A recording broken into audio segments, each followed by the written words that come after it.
ওই যে ফারুকে ঘাস কাটতেছে গরুর জন্য। এই ফারুক, হাতটা লাড়াও। ওই হ্যালো গাইস, এটা আমার ফার্স্ট ব্লগ।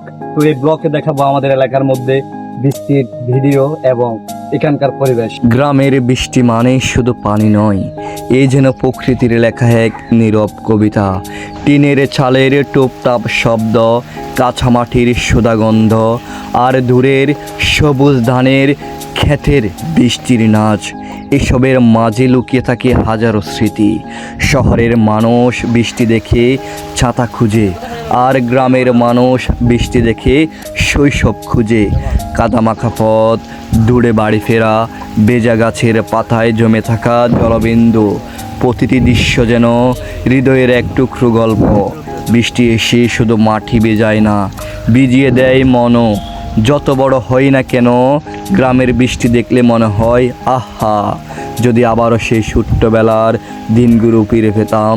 কারণ বৃষ্টি কখনো পুরনো হয় না, পুরনো হয় মানুষ আর স্মৃতিগুলো। আরও গভীর হয়ে যায়।